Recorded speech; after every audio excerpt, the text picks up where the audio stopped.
Welcome to Just a Few More Minutes podcast, where three veterans of the animation and video game industry talk about exactly that, animation video games. This is our second episode of the year already. Wow.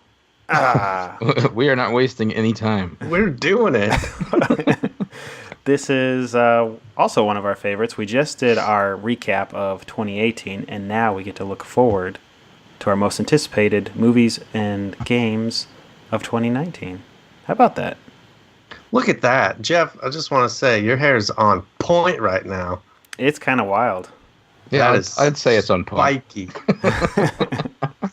This is what happens when you do your hair, then put a hat over the top of it for a while, then take the hat off. So those on YouTube can get an extra special look. Those guys on Stitcher and whatnot, effed. Oh, yeah, you're wearing some swag. How about that? Well, this is swag that I don't wear in public. I bought this specifically just to fucking flaze around in on a Sunday, and that's what I did. Collector's item, man. That's going to have a Disney logo above it in just a sec. Pretty soon.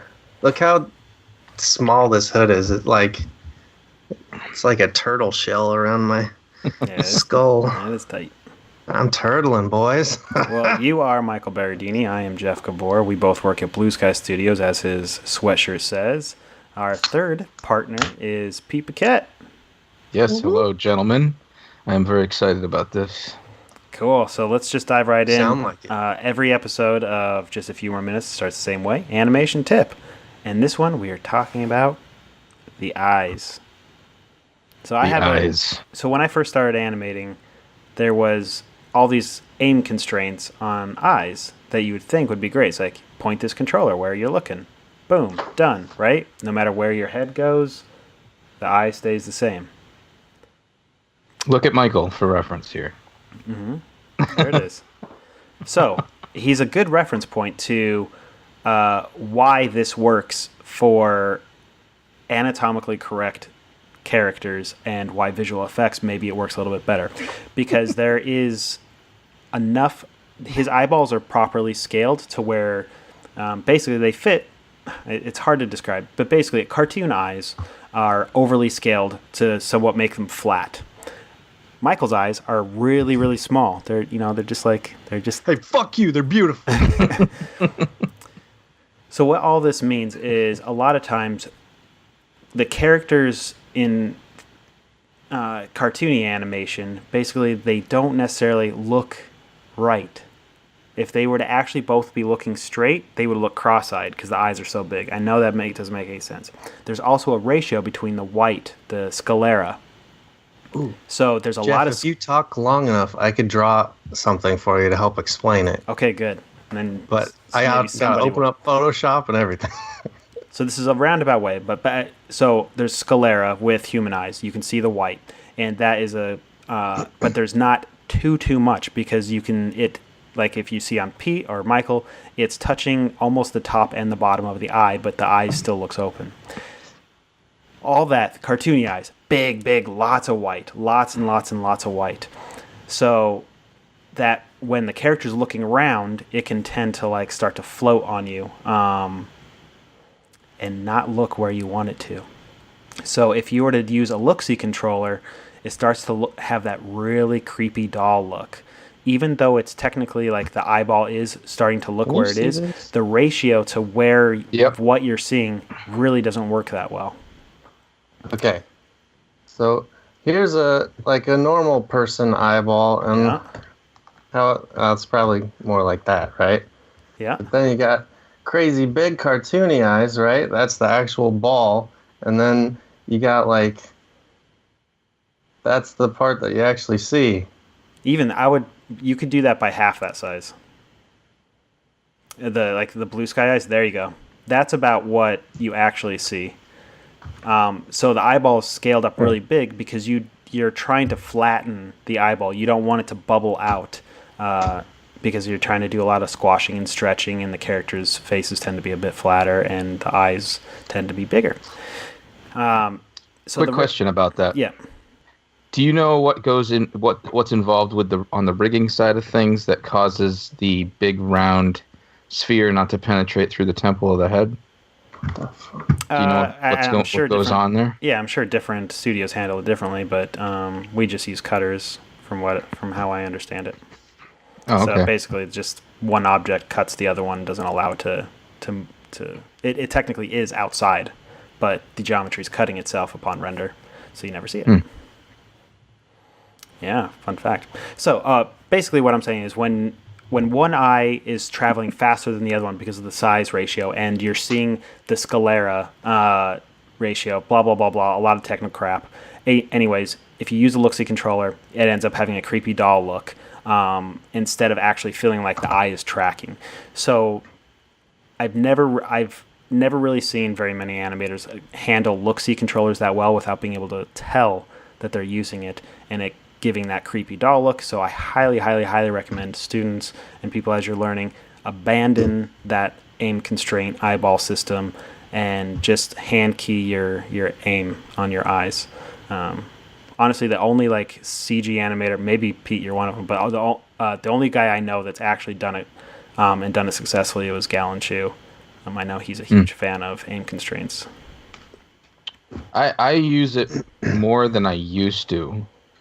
And that part of that is just because of means to an end as far as hitting deadlines and stuff. Yeah, it does. Because in a lot of situations, I can't afford to frame by frame the eyes. So, in a lot of situations, I'm not working on anything that really requires that level of crazy detail. So. Well, and a lot of stuff you've been doing, the eyeballs are more realistic as well. Like if you're looking at Overwatch and whatnot, the eyeball ratio might be a little bit more accurate, and the eyeball size might be a little bit more accurate, and so your aim constraints actually don't cause that feeling as much. But if you were to do that with Bugs Bunny or whatever, you're going to have some serious problems.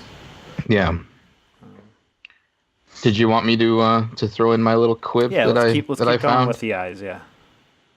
Okay, so one of the things that, like, when we started the podcast tonight, Jeff was racking his brain trying to remember what his tip was, and I just randomly found one that was on backup on my phone, and this is what it is. It's a good rule of thumb for eye darts.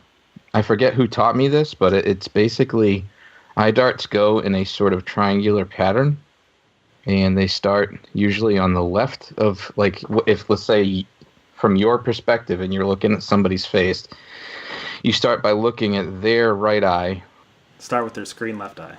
Thank you. Screen left eye, then a little bit up, then to the right, and you kind of scan around that way.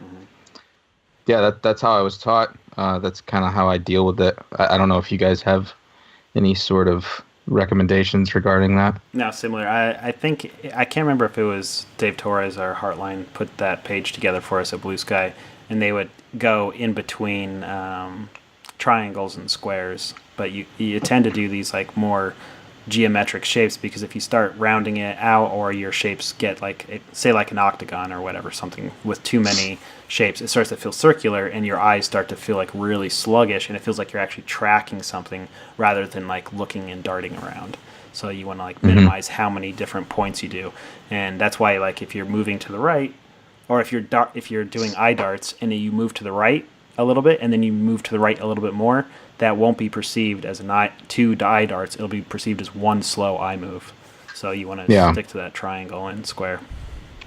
And oh, go ahead, Mikey. Sorry. I was just gonna. It's less animation-y, but one of my biggest annoyances in live action movies that are against something that's animated or something off screen. Like, I feel like the best example is in Empire Strikes Back, when Luke is on Dagobah and he's looking, and R2-D2 gets thrown out of the bog or whatever, and you see Luke, his eyes are like darting across screen, but he's supposed to be tracking R2-D2 flying through the air, and you can tell that they just didn't have anything for him to look at, so he's acting it, and his eyeballs are pitching across the screen instead of tracking something. So that's a thing that's always bothered me. Yeah, I'll go down that nerdy route and go back. I was watching Battlestar Galactica Season 3. One of the characters, I noticed that the eye blink looked really weird. I was like, what the heck was that? And what it did, instead of being fast, slow, so fast down, slow up, it went slow down, fast up. Which then I looked at it. They needed the person to look a specific direction, so they took the original film and just played it backwards. So the eye blinks felt inversed. Huh, weird. Yeah. So you always want to do fast down, slow up. Right, and that's a perfect segue into what I was going to say, which is the timing of everything. Like usually, like how I approach eye darts with timing is, if it's like a small distance, I do it on a ones. There's like almost no transition. If you're going a pretty wider than normal distance, then you can go into twos or maybe even threes, but you want to be careful. You don't want to go much further than that. Yeah, three is the absolute limit. Yeah, and then with blinks, it's like, it all depends on the situation. You have, if you're sleepy, obviously you have more frames that you have to throw in there. If females tend to have, if you're looking to get that more like sexy feel, they'll have like a slower open, and it all depends. But a good like guideline is or how I was taught was 2 down, 3 up initially. 2 down, stay down for 1 frame, and then 3 up or something like that. Yeah, it's a pretty good base. Yeah, and that's a pretty good fast blink there.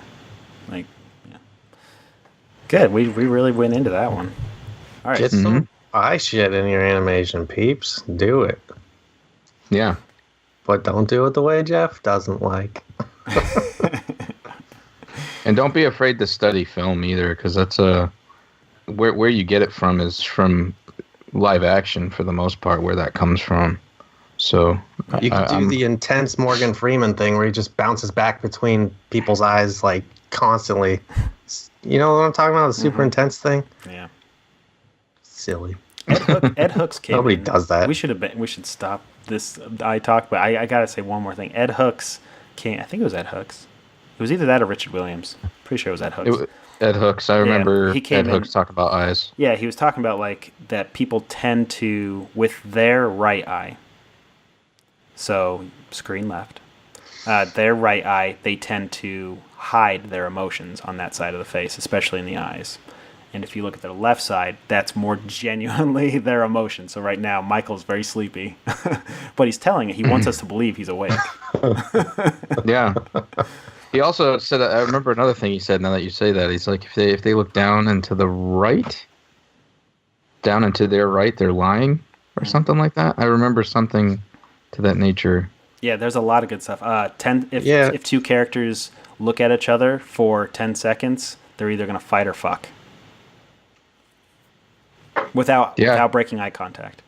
I remember that. Even in real life. Like, there's no way I dare you to try to make eye contact with anybody 10 seconds without them looking away. Cannot be done. And if they do, get ready. Because one way or another, you're getting fucked.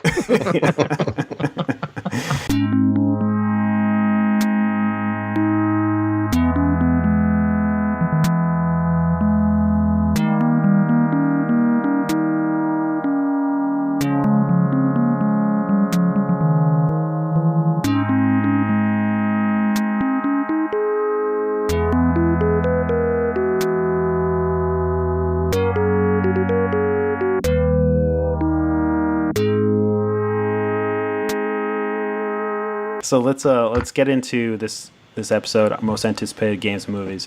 Last week we started with movies first, so let's do that again. And cool. Since I'm usually the most boring, guess I'll go first again. I really should have put these in order. Mine aren't in order this time. Okay, cool. Mine aren't either, so you're good, man. Okay. Let's just start with. There's going to be a couple crossovers, so that'll make this easy. I'm going to just dip right into Star Wars Episode 9. Yeah. It has to be most anticipated because just you want to see if J.J. Abrams can clean up the mess that was left behind on Episode 8, because that was a disaster. Yeah. To quote our friend Louis, you just want to see how he's going to right this ship and severely crook it to the left or right and see how he manages that disaster. Yeah. It's really too. Yeah, go ahead. It's really too bad what he's stuck with. It's really unfortunate. I'm sure half of our viewers really like Last Jedi or something. Maybe. Put it in the comments if you disagree. Because if you do... I remember being entertained, but yeah, after talking about it, and it's just none of it made sense. Yeah. I can see more like some people liking episode 7, some people not, and that's a debate, and some people take it or leave it. I can't stand for anybody liking episode 8. That is trash. There's good things about it, but there's individually small parts, yeah. Yeah. I will say, what's his face? Ryan Johnson. Now that he has his own trilogy that's not barred by everyone else, like I feel like that will actually be pretty cool. But an episode not for me with him. Yeah. That's my thought on that. All right, moving on down. Oh, how come I don't get a theme song? Because you didn't make one yourself. All right. Do you want me to play? Maybe we should each make a theme song. This will motivate us to do so. Yeah, your guys' theme song could be ba ba ba ba. I watched one movie this year. But I wanted to watch this too. I have to put Avengers Endgame on there. Yep. That's the final, like, wrapping up this realm of the Marvel Universe, it seems. The climax. That's gonna make a lot of money. Yeah. Who doesn't want to see this? I mean, probably a lot of people, but a whole lot more do. Yeah, I mean, Mindy really liked the latest Avengers movie, and she doesn't really care about any of those movies, but that one was just something to behold. Yeah. Pop cultural phenomenon. And they've recorded the two movies at the same time, so you can, for the most part, guarantee that it's gonna be on par. It's gonna be the same. Yeah. So, what else are you gonna say about that? So let's get into some other weird ones. I can't wait to see Quentin Tarantino's latest movie, Once Upon a Time in Hollywood. Wait, what? Yeah, I saw that too. I thought he was making a Star Trek. It's in that app that you recommended. Oh, Michael. Really? Yeah, I never checked it. Under most anticipated. Mm-hmm. Yeah, it'll be his 9th movie. I really enjoyed Hateful Eight, so... Yeah, it's 2019, yeah. There's a trailer for it. Oh, no, it's unavailable. But Rey is in it from Star Wars. Who's not in this movie? There's so many people in this movie. Never even heard of it. But yeah, I think it follows like a desperate screenwriter moving his way into Hollywood. So, sounds lovely. Just can't go wrong with Quentin Tarantino. Did you watch the trailer? Or did you just read about it? I just read about it. I didn't actually realize there was a trailer out. The 9th film by Quentin Tarantino. I'm watching it right now. Oh. Well, I suppose... Well, I'm not going to do that. All right, moving on. Oh, wait. This is a fan-made trailer. Exactly. Whoops. Zombieland 2 is coming out. Just to keep going down sequel train. Okay. So, all right. Man, can I say something about that? Yeah. There is a shit ton of sequels coming out this year. Oh, my God, yes. It is out of control. Yeah. I was going through the list. I couldn't believe it. It's either a sequel or it's a existing property. That's all there is. Yeah. Crazy, man. So, I mean, just to keep down...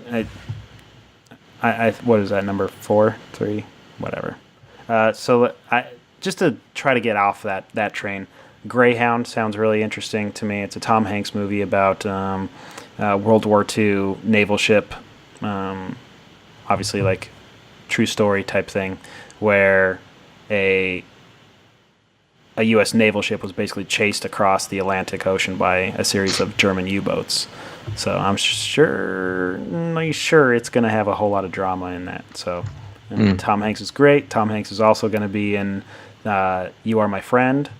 So looking forward to that. Oh, yeah. Yeah, Mr. Rogers. I am looking forward to that one, too. That's cool. Yeah. I still haven't got to see the documentary, Won't You Be My Neighbor. I heard nothing but good things about that. So yeah, I want to see. It's on a bunch of top 10 lists. It's on Prime. Am I right Is it? about that? I think so. I'll have to check that out right away. So that kind of rounds out my number one movie I really want to see this year, Spies in Disguise. Can't wait to see how that turns out. Most anticipated. It's Well, it's on my list. Hey, at least it's an original franchise. Yeah, I'm really excited about that, for sure. Yeah, it's being made by Disney Blue Sky, so that's interesting. Disney Blue Sky. Never would have thought. Yeah. Never would have thought. Honorable mentions from me, I'll go with Sonic the Hedgehog and the Joker. oh, wow. Wow, you're a huge Sonic fan, but aren't you the least bit scared? Oh, it's most anticipated because that is going to be a train wreck. Okay. Everything I've seen from that is just There's awful. Zero chance. It's good. I would say I was gonna put it up. Yeah. I was gonna put it up on my Instagram, the picture of the poster, and be like, "This is not how you pose a character." Oh, yeah. It's the worst thing I think I've ever real seen. Bad. Really, really bad. Wait, the silhouette or the legs? The silhouette. Because they're both just great. I forgot about the legs one. And who is it? The person that's playing Sonic is James Marsden. Wait, what? No. Is it not? I'm pretty sure it is. No, the person that's playing Sonic, we discussed this at lunch the other day, is Ralphio, whatever his name, from Parks and Rec. Oh, then what is James Marsden doing in there? He's doing something in that movie. I don't know. Well, he can't be Dr. Robotnik. No, because I think Jim Carrey is Dr. Robotnik. Carrey, yeah. Oh, God. Come on, man. Oh, That's fucking great. You know he's gonna inject his own shit into this movie too. No. Just like he did with Horton. It's going to be an enjoyable train wreck. So how is that not on your most anticipated? You got to see that. I think my son wants to see it genuinely, so I don't think I have a choice. Yeah. Oh, James Marsden is Tom Wachowski. Is that a character that you are aware of? No. Is it like Sonic moves into the real world, like Smurf style? So he's gonna be like, yeah. The second poster was him on the Golden Gate Bridge. His legs. This is gonna be real bad. Really bad. Okay. This is gonna be the one movie Jeff goes out and actually sees. All right, get it to your list, Pete.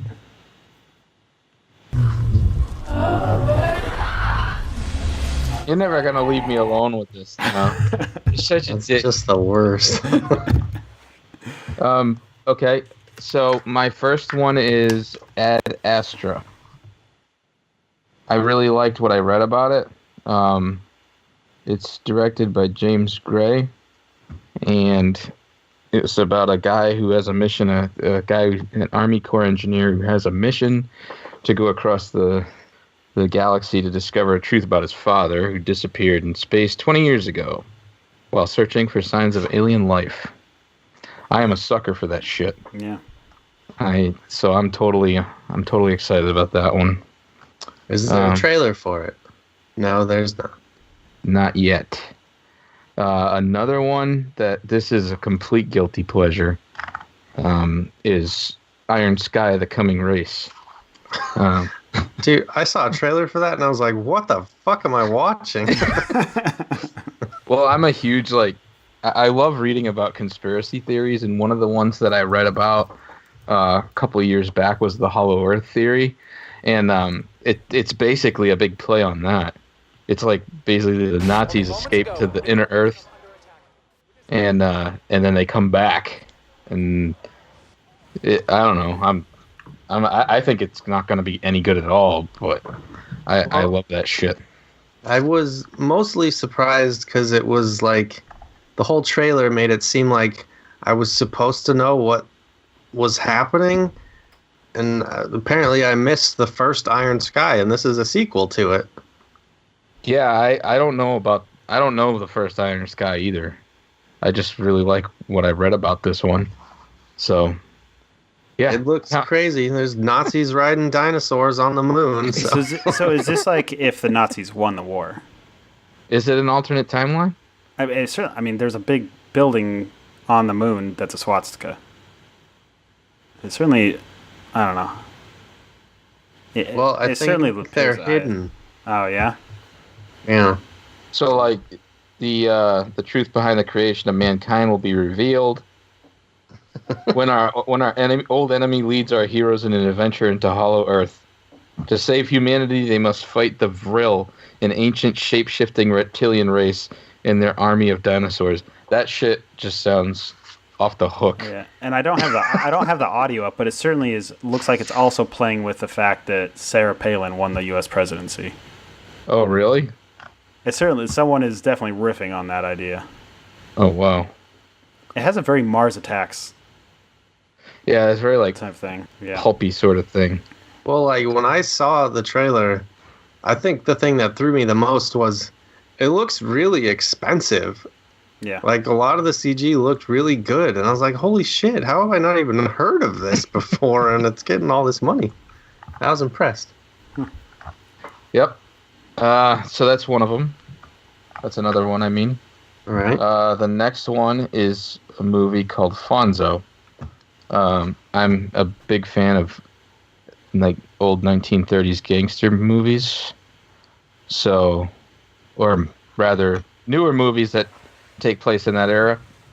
This one is about the end of Al Capone's life, and his battle with dementia and how that affected him and stuff like that. I don't know. I think it's gonna be pretty cool. Interesting. Let's see. The next one is Dumbo. I want to see Dumbo. I think it looks great. Yeah. And Dumbo pulls my goddamn heartstrings. So I'm really excited for that. That was a movie that I watched daily growing up when I was a little kid.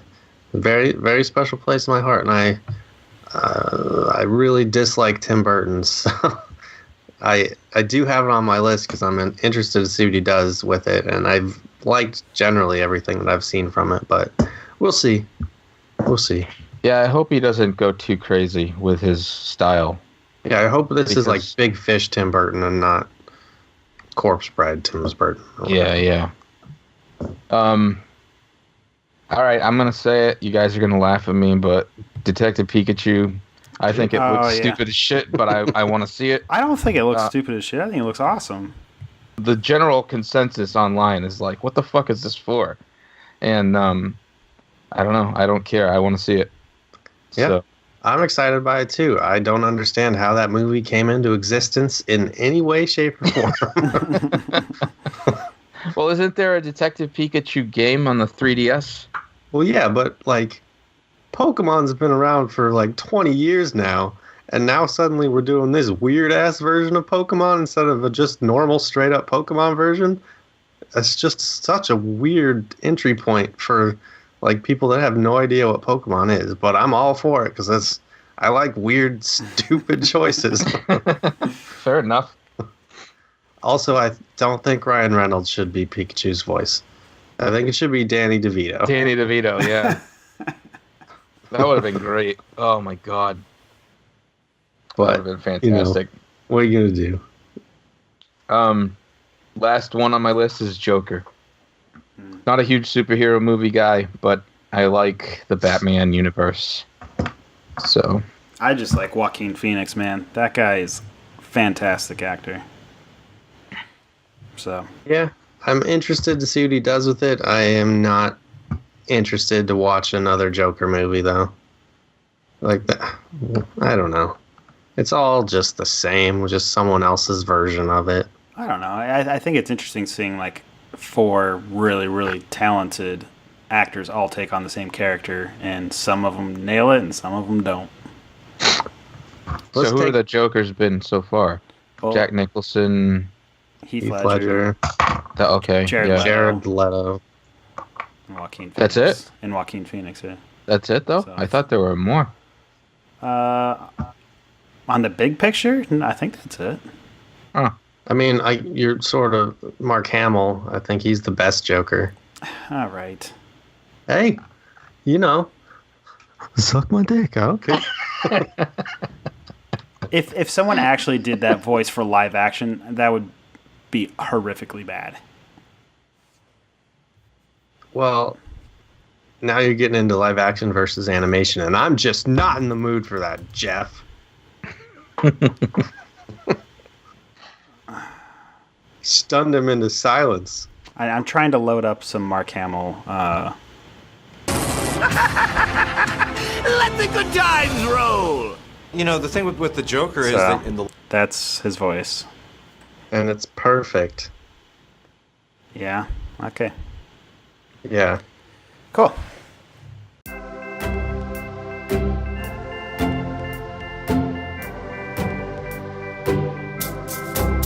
It's Michael's top 6. Thank you. Thank you. Have you heard the how it's been spliced into the last episode we did? No. It works pretty goddamn well. Yeah. Pete took the actual file and put it in its place. Oh, nice. Yeah. Not just crudely playing it off of my phone. Yeah. Good. I guess I'll have to listen to our podcast now. So let's see. 3, 4. Oh, I actually do have 6. I had 10, but you guys already mentioned Dumbo, Avengers, Pikachu, and Star Wars. So now we just have some of the randos left that I'm probably more excited about anyway. So, first one, I don't have a lot of information about it at all, but it's a remake of one of my favorite scary movies. Well, scary, not really. More like psychological horror, Jacob's Ladder. Pretty sure I put it on one of my top 6 lists before of things people should watch at some point. But I like it because it was a big inspiration on the way the creatures move in Silent Hill. And it's also just a good movie about PTSD and vets and everything. But there's a remake of it, and I don't know who's making it, and I don't know why they're making it, but just more people being aware of it is cool. The first quarter of the year is always filled with tons of horror. That has got to be such a great time of year for you. It's pretty magical. Let's see. Why is that? Because nobody else wants to go to see movies during this time. Yeah, but you'd figure it would be like October, like around Halloween. Yeah, I think that's the second wave, right? Yeah, well, like January, February is usually when, to me, I don't know, I haven't actually researched this at all, but this is when all like the indie horror movies come out, and then October is the big budget, like Saw, The Conjuring type shit. That's when the big money makers come out. Oh, interesting. Isn't The Grudge being remade this year? Oh, I don't know. I think it is, yeah. How do you feel about that, Michael? Grudge. I'm getting you off topic, sorry. I think the original is better. That's what I think. The foreign film. Yeah. The Japanese version. So you think Americans should take another stab at it then? You're for it. You're for another remake. Sure. Americans have a great track record of remaking foreign horror films. The only good one to ever exist is The Ring. Fight me. Let the right one in. Then they remade it with Let Me In. Fucking trash. Fight me or suck my dick. I don't care. He's very passionate, ladies and gentlemen. Look at his eyes for 10 seconds. Yep. No, I can't do it. I can't do it either. I'm just looking at a fucking camera. It doesn't matter to me. Even that felt too long. It's probably more than 10 seconds at all. Okay, next one. Since we're talking about horror movies, I'll just keep going. Jordan Peele's new movie, Us. Y'all see the trailer for this? What is that movie about? Like, I tried to follow it, and the trailer, and I was confused. I genuinely don't know, and that's what gets me excited about it. At the first part of the trailer, I was like, oh, it's just sort of like a home invader type flick. That's not as exciting. And then it's revealed that it's weird ass versions of themselves that are trying to kill them. It's like, fuck, I know he's going to do something cool with that. Some sort of social, political nonsense with it. It's going to be fucking great, man. Yeah, I was very intrigued, and I'm not a big horror fan, but that was I thought maybe it was like it felt very comic bookish to me. I thought maybe it was based off a comic at one point or something. Yeah, I mean, now that I sort of know his style, because Get Out, my initial reaction to it was I didn't like it very much because it wasn't the movie I expected it to be. But he does sort of lean on his like third act stuff in more genre stuff than I expect, and a little not cheesy, but closer to that than realistic. And seeing them lean into that in this trailer, where there's like a weird underground hallway with bunnies overrunning it and stuff, it's just like, I can't fucking wait, man. I don't know what's gonna happen, but it looks cool. Also, scissors are sharp and scary. Yeah. I don't like that. Okay, and the other horror movie on my list is It, Chapter 2. With all those kids grown up. Did you guys watch It at all? Oh, dude. The original one. The original. I mean, that has its own merits too. But I'm real excited about this one because I did like the It remake, and I liked all the kid actors. But like, the story of It is broken up into two parts. The second part is when all the kids are adults, and they have like a really sweet cast for them as adults.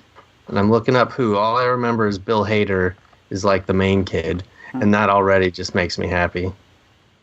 Maybe not the main kid. Okay, here we got James McAvoy, we got Jessica Chastain, we got Bill Hader, and then they got a bunch of other people. We got all the kids coming back a little bit.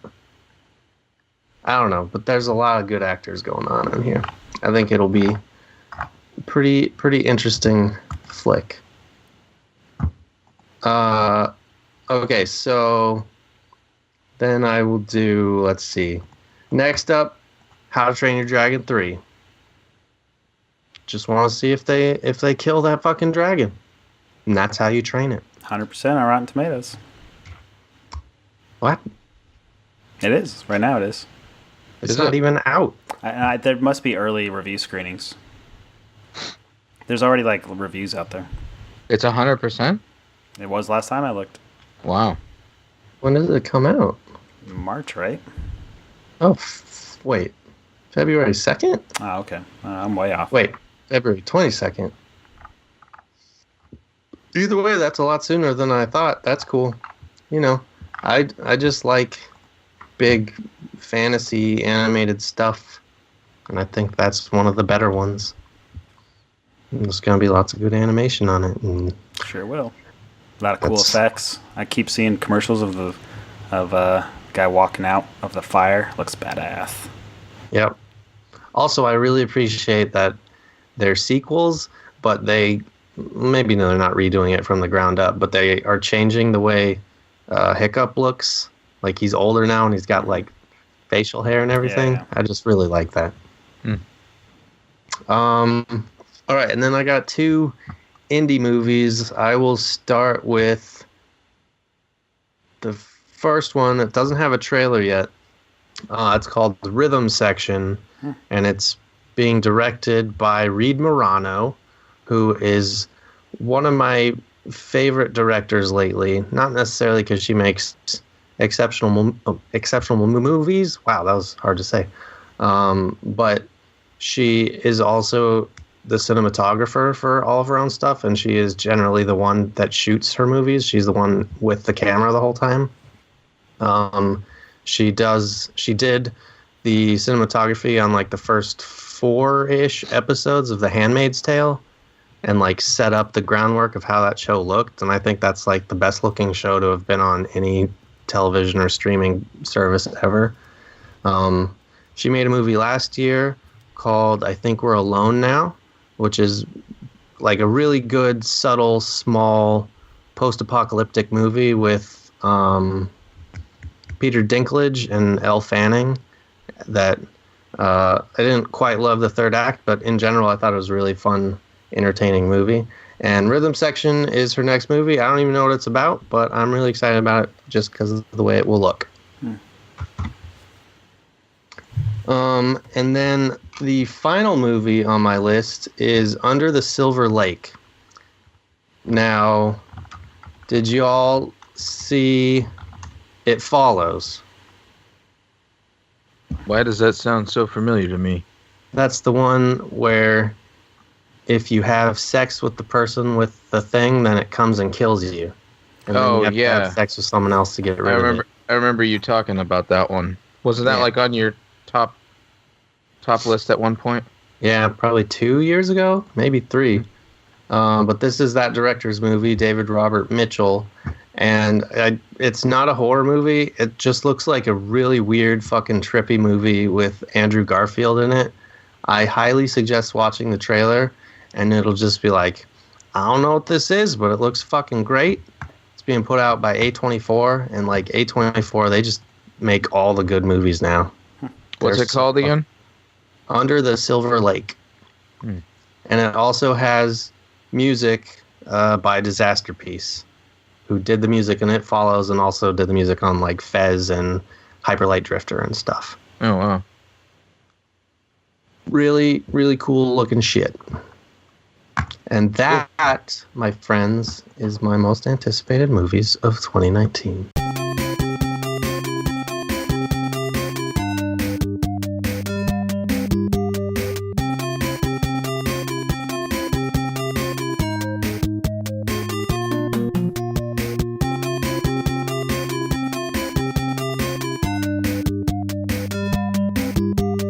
All right, moving on to games. Everybody's saying this is going to be a good year for games.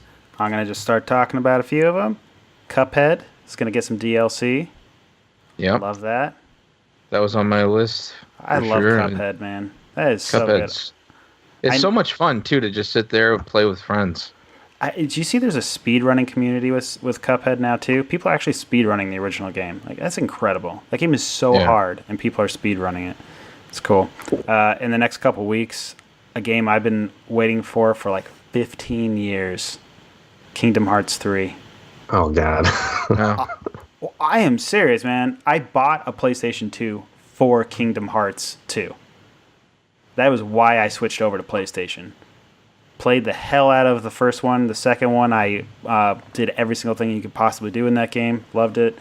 Got the alternate ending where it showed a scene from what was going to be Kingdom Hearts 3. So I was like, this will come out next year or 2 years. Nope. A couple decades later, it's finally coming out.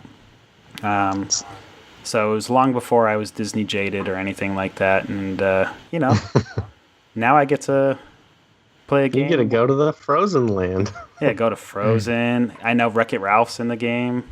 Mm-hmm. Maybe it's not too late. DLC for Ice Age and stuff, Yeah. There's some games from last year that are still on my list, so I talked about them ad nauseum already. So Ori and the Will of the Wisps for Xbox and PC, and Knights and Bikes for PS4 and on the PC. Knights and Bikes is the one that kind of has that very Goonies type feel to it. So looking forward to that. I'm really, looking How forward has to that that one not too. come out yet? I don't know. I've been reading the updates because I was a Kickstarter backer on it. They're just making sure that it's good, that it's done to what their original vision, which is great. You don't really hear that very often. So yeah. Are you guys gonna pick up Super Meat Boy? Of course, The sequel. I love Super Meat Boy Forever. Yeah, Super Meat Boy Forever. Yeah, coming out in April. It's gonna come out for every goddamn system there is. Mm-hmm. I don't know. Man. That it's such an inspirational story too, because those guys made Super Meat Boy when it was like not easy to make independent games. Yeah. And they made a fantastic one. It's like two guys. It's incredible. They were. I should put out my heartfelt thanks to them because my son and his best friend when we went to PAX, they spent a lot of time with the kids, like showing them stuff and showing them how the game worked, and that's great. They were very excited about it. It's That's cool. so cool. Wow. There's some other smaller throwback games from my childhood that are getting revamped this year. Toe Jam and Earl and Battletoads. Toe Jam and Earl is the go-to game to play with my brother, so it's getting a revamp. I'm super confident it's going to be not good, but I don't care. I want to try it anyways. And then I'm curious, Michael, if you're going to turn your Xbox back on to play Tunic. I actually just turned my Xbox on again the other night, thank you very much, and had to download a lot of updates, okay? To play what? Below, I assume. I turned it on to look how much Below was. It was like $20. I'm going to go play Minute on my PlayStation. All right. May I just say Tunic, I will absolutely buy and play. Okay. that the Game Pass is actually a pretty goddamn good deal. $9.99 a month, and they have games like Below and Ashen on it. Yeah, there's a lot of good stuff on there. I was perusing it. It was like, oh shit, that's on there. Oh shit, that's on there. Wow, cool. Yeah, there's a lot of like new games that I spent a buttload on because I'm like, I'm not paying a fucking service. But now it's like, maybe I should have. Like, you know. Yeah, well, yeah. I mean, Tunic does look great. It's you're like a little fox, and just mishmash that with Zelda, and it's like this kind of like more hybrid isometric 3D world. Looks awesome. I had it on my list last year, so You did. I'm not allowing it on my list again. And then I'm going to talk about a couple other ones. Suck my dick, whatever. Huh? Well, okay. Anthem. I'm not actually that excited for it, but it's a Destiny killer, Halo, whatever type of game, jetpacks, guns, whatever. We'll see how it is. We'll see if I can even play it. But it makes Destiny the game I want it to be, where it's third person all the time, and it will probably have story. yeah, Those are my two big gripes with Destiny. I don't like first person shooters, and there was nothing story wise bringing me back. So I'm excited about it. And a game that I was really looking forward to, The Last Night, is not coming out. That is not coming out. They just canceled it, or It is not looking good. They're I forget the guy's name, the owner, the main dude. He sent out a tweet that says, "The Last Night," to quote, has massive business, legal, and funding issues. that's not a good sign. No, and basically made a call to like if there's investors, please contact the company at blah blah blah blah blah Twitter handle. So I don't think we're going to see that game. That dude was such a scoundrel anyway. I bet you that fucking trailer was just a pre-made like thing. He didn't have any gameplay. It didn't even look like there was a game to be played there. It was a cool cinematic. Yeah, I don't know, but either way, we're not playing that. So, and then I cannot wait for Mario Maker for the Switch. Does that come into the Switch? Is it coming to the Switch? I goddamn hope Are you so. you're just praying? I don't. They haven't announced. I just want to will it into existence. Okay. I mean, I'll will it into existence with you. Let's all just do this together. Dude, seriously. I don't know, something I did. It would be a Nintendo thing to do, to be like June it's going to come around, they'd be like, and Mario Maker is now available in the store next Tuesday. It would just, with no hint of it. That would be pretty goddamn awesome, though, if that was the case. Yeah, I'm just gonna. I would dig. I'm gonna pray, please, Yeah. please. All right, PDP. All right, so this was on my list last year. It's on my list this year. UFO 50. 50 retro game style games created by the makers of like Spelunky and what's the other one? Spelunky and Downwell. I've just wanted something like this ever since the days of Action 52.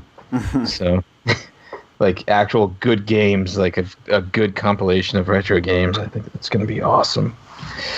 Next one on my list is Void Bastards. Void Bastards. I gotta look that up. It's a game inspired by BioShock and System Shock 2. It's a first-person shooter strategy game, and you are basically breaching ships and going in them and taking them over and stuff. It just seems like it's right up my alley. It's a cool style to it. Yeah, it's Yeah. cool. Cell It's like- shaded. Yeah, cell shaded. The next one on my list is Tunic. We already talked about that. The other one is Oddworld Soulstorm. I don't know anything about it, but I love Oddworld. So I'm really excited about that they are releasing another game. We're still making Oddworld stuff, huh? Yeah. So the next game that I really, this is gonna sound really dumb, but because I've played Overcooked so much this past year, I really, really, really want to play this game called Moving Out. Oh yeah. Oh yeah. Yeah. It's this game where you have to become a furniture arrangement and relocation technician, or FART, and you have to move stuff out of a house. It's just, it looks so stupid and silly and fun, especially to play with somebody else. I think it's going to be great. That's a good Extra Life co-op game right there. Mm-hmm. Oh yeah, totally. Here, let me play a little bit of the sound of the trailer here. For that. Sure. Becoming a certified furniture arrangement and relocation technician. Don't let anything stand in your way. To safely lift an object, avoid using your back. Be extra careful in high traffic areas. It just looks. It's so silly. It's just fun. Yeah, it just looks like a blast. Yeah. Next one is Mako's Night Market. It's a game about you're on an island that's inhabited by cats, and you have to find out unlock the mysteries of the island. I think it's the most appealing looking thing in the goddamn world. But How do you spell Mako? It's either Mako or Minako.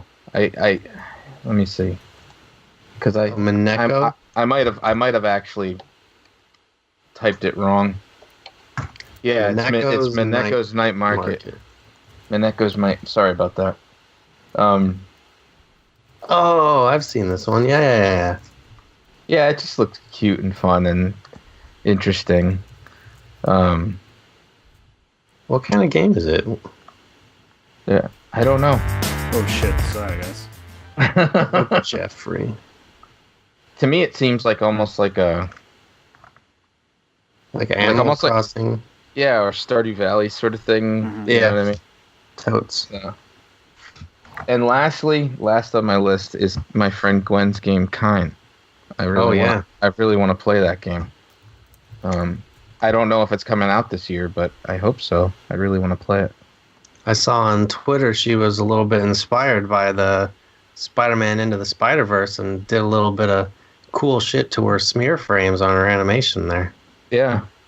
It's pretty cool. If it's on Steam, so you can wishlist it on Steam now. So I recommend doing it and at least checking it out. Kind of spelled Kine.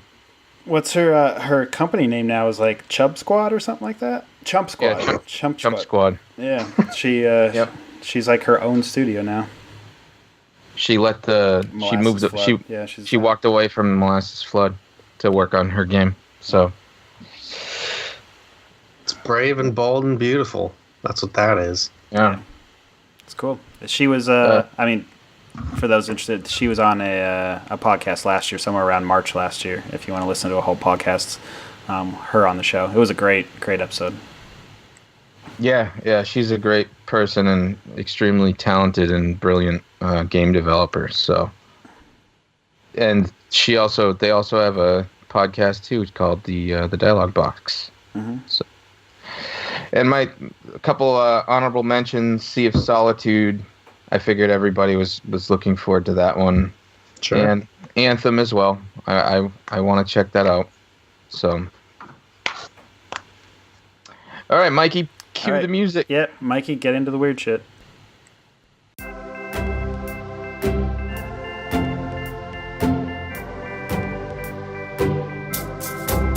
It's Michael's top 6. All right. All right. I love that, dude. That's like the greatest thing that's ever happened on this podcast. I totally agree, 100%. All right, so in a surprising move, Anthem is actually on my list as one of my top 6. So we'll just say it's at number 6 position. Not that I numbered these, but like I said, I guess 2018 was my real year where I finally actually got into multiplayer games with friends, like Monster Hunter World, No Man's Sky again. Like, sure, those were sort of games where I could just go off and do my own thing while still just being on chat with them, but it was like the first time I actually had games that I wanted to play and didn't feel forced to play like I did with Destiny. I feel like your definition of the type of gamer you are is antisocial. But I'm blossoming. I'm changing. Yeah. That's Maybe good. I'm not blossoming. I might be just like be dying. I would say 'Cause I don't like multiplayer. Oh man, I'm the exact opposite. If it's not a multiplayer game, I have a hard time justifying playing it. Oof. Oh, jeez. Come on. I'm the complete opposite. You And it's sound not- like those people that say, I don't watch animated films because they're animated. And it's not because I think those games are more. I think they're better. The independent games where you're just in the world by yourself. I have a hard time time-wise, given, like, it's like if I'm with my friends, I'm doing something, But if it's by myself, I'm just ignoring people. Yeah, but when you're with your friends, you're just doing the same thing over and over and over again. Yeah. Fortnite. Instead of experiencing new stuff and taking in more content for the podcast. Hey, I'm playing Moonlighter, and Oh, you did? You started it? yeah, well, and I'm using these controllers. Oh, You're using that for Moonlighter? Let's Yeah. talk about that after my thing, because I have questions. Okay. All right, so Anthem, cool, great. I'm excited about it. And, also, most of these games on my list this year are, like, big games. I was sort of surprised. I don't have a real indie game. I have one indie game on here. Number 5 is Control, the game by Remedy, the dudes that did, like, Max Payne and Alan Wake and stuff. That game just looks like trippy, weird, Inception-style third-person shooting. I assume they'll have a fairly good story. I didn't play their most recent game. Well, what was that? Quantum Break. Because it was an Xbox exclusive, and I don't turn that on very much. But Control... Is Anthem Xbox exclusive? No. I don't think it's so. not? Oh, okay. And Control is Remedy. Remedy finally cut ties with Xbox, and they're just doing multi-platform now, because I do not think they are making enough money on Microsoft's platform alone. But it looks polished as hell like all their stuff, so I think it'll be a really cool AAA experience. Next one, number 4. Actually, these aren't in any real order. I'm going to stop numbering them. I guess it doesn't matter either. Who cares? At number 4 is Days Gone, the big Sony exclusive open world zombie killing game that looks like a broke ass version of The Last of Us, basically. But Sony has been pushing hard these open world experiences with like Horizon and Spider-Man, and I think they've been killing it. And Days Gone has been pushed and pushed and pushed, I think because it hasn't been at the same level as those games, but the release date is finally coming up, so hopefully they got everything tied down. I think it looks fun. It's just going to be a fun time waster, and maybe it'll have a good story too. I mean, it's got good actors in it, so we'll see. At number 3, which I forgot, there is a timed 30-minute demo available of it right now that you can play for only 30 minutes. Resident Evil 2 Remake. Yeah, I want to play that too. I am dying for it. I'm frothing at the mouth. Like, la la la la. Suck my dick. I don't care. We're never going to get rid of our explicit warning on our podcast. It's just Why? not Who cares? That's manual, dude. I put that on there anyway. I could take it off. Good. I could take it off. No. I listen. The podcasts I listen to do not have the explicit tag, and they say so much worse than we do. Oh wow. Anyway, Resident Evil 2. Just coming out. I've never played all the way through Resident Evil 1 or Resident Evil 2. I started with Resident Evil 4, I think. So this will be my first foray into it, and I'm pretty damn excited about it. Now, didn't they release? They rebooted one, didn't they? And that's on the market now, right? Yeah, it wasn't like a full remake like this one is, where it's like third person over the shoulder now, where it basically has modern Resident Evil mechanics, at least that I'm aware of. But I feel like all the remakes of 1 were just like, because it had the locked off camera with the tank controls, and they just redid the graphics on it. They didn't rebuild the engine. But yeah, pretty excited about that. At number 2 is Sekiro Shadows Die Twice, by the From Software, the guys that make Dark Souls and Bloodborne and stuff.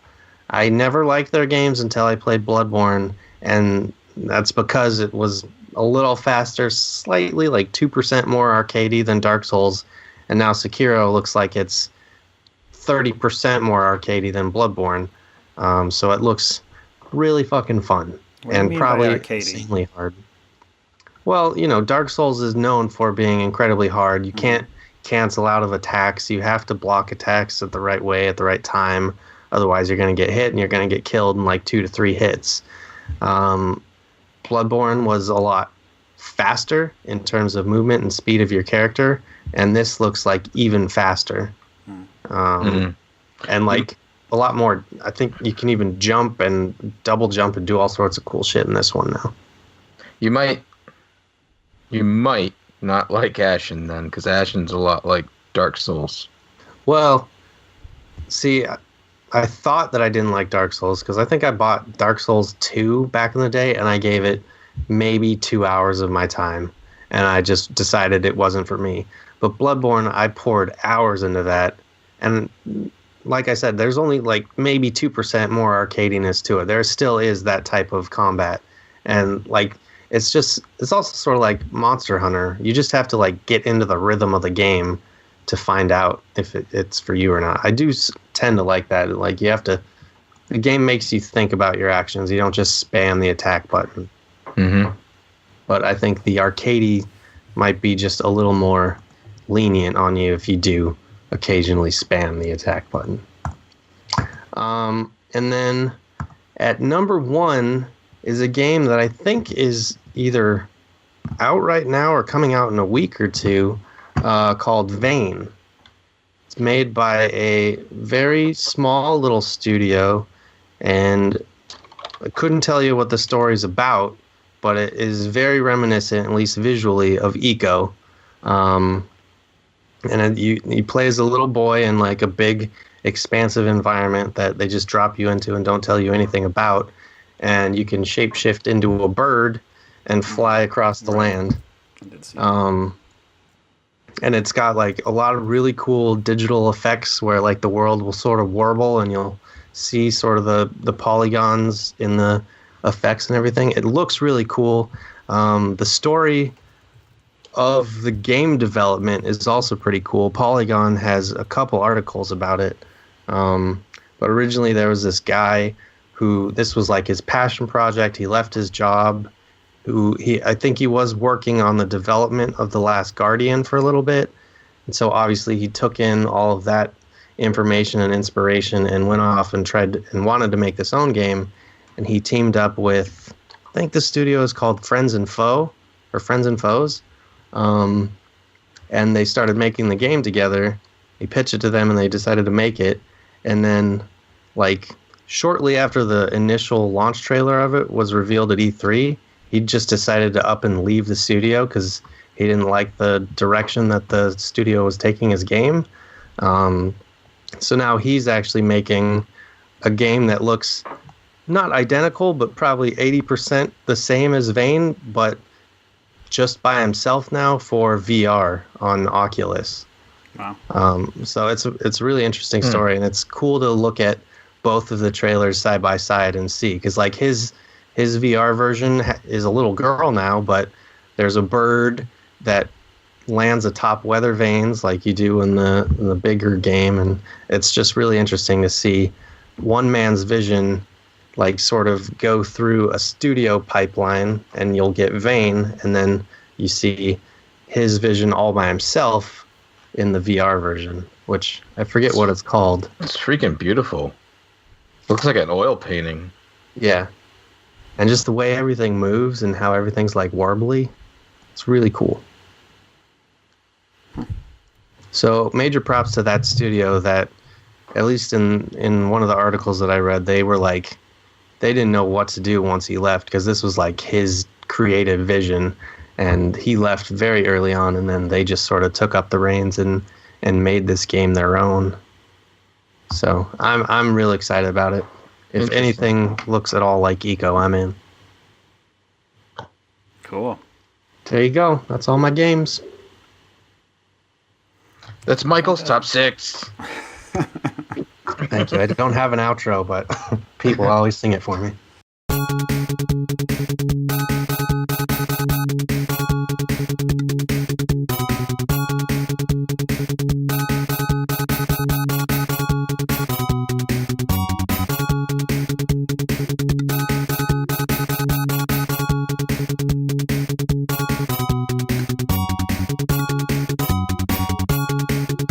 Now that you have an actual song, you should have top 6 things more often on the show.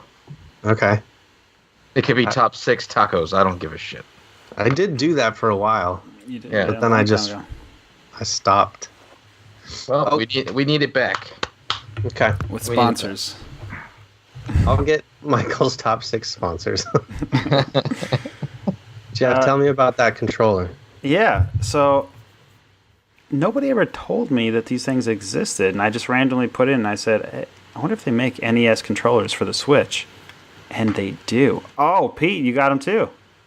Yeah, I haven't used them yet because I thought they would only work with NES Online games. That's what I thought. That's what I was led to believe too. That's what I was led to believe. And that's what they say. And then sure enough, I was like, you know what? I really wish Celeste would work with these controllers. Popped it right in. Fine. Every input works fine. And then Celeste gives you the option to change your button inputs. So I just made it to how I wanted. Jump is A, B is dash. Damn. And what's great about, they retrofitted the original NES brick controllers to have L and R at the top. So that's your grasp now on Celeste up there. Ooh, that's gotta hurt the fingers though. I haven't played for hours on end, but I will say, like, I went over and jumped and played Ninja Gaiden, and all those problems I complained about in the last podcast, gone. It feels right. Really? Back. In fact, I think I can actually speedrun better because the D-pad is better than my old controllers that are 20 years old. So I'm able to do some moves I can't easily do. I would have thought the complete opposite because it's wireless and everything. No, I'm doing really well with it. Wow. It's good. Really highly recommend these. So I think they're $59.99. You have to be an online Nintendo member, and you only get one per household. Yeah, so. It's a lot of barriers to get something cool. I think it's sort of bullshit, but yeah, and they're going for like $200 on eBay. Yeah. Oh, have they already sold out? I don't think so, but I think people don't want the online stipulation, or they want a second pair. Like, you get one. Oh, yeah. That's it, man. If I break these, I'm not even allowed to buy another pair, right? Yeah, that's kind of lame. It is lame. But I'm gonna have to crack this sucker open then, because I never. I had it, and then I read that it only works with the Nintendo Online games, and I was like, oh well, I guess these will just stay in the package. The only thing it won't work with is any games that take advantage of the ZL and ZR bumpers. Right, so I assume it's up to the developers to support it, right? No, I think, or at least support button reconfiguration. Well, that part for sure, but I think this automatically just inputs the A button, the B button, and then there is no X and Y. So if you absolutely need X and Y, you're hosed. And if you need the extra bumpers, you're hosed. But a lot of the indie games don't need that. So if you're in that world or playing that kind of game, you're fine. So it's kind of cool. Like Super Meat Boy with this? Hell yeah. Because I know that's only jump and attack. Yeah. So that's how I'll be playing Super Meat Boy. Nice. Beauteous. Yeah. How you liking Moonlighter? I don't feel like that would work with Moonlighter. I started playing with it. I haven't run into anything, but I've only played like 20 minutes on it, and it was basically just me in the shop. So, and I do love Moonlighter. It's fun, but it's like, all right, it's the end of a stressful day. Now I'm gonna go sell some shit to some people and have a nice, calm, relaxing. Because it is I know you go into dungeons and fight things, but it is just a relaxing game. Yep. I really, really love that game. Yeah. I gotta start it. I ended up buying the because I played it on the Wii U, and I enjoyed it a lot. It was the Mario Deluxe. Oh yeah, how is it? I want to buy that. I like it a lot. I love the gameplay because it feels so much like the originals. You know, side scrolling, like it's 2.5D, and I know Michael, you hate that shit, but it plays really well. Like the control is very tight. Yeah, I like the Mario Wii.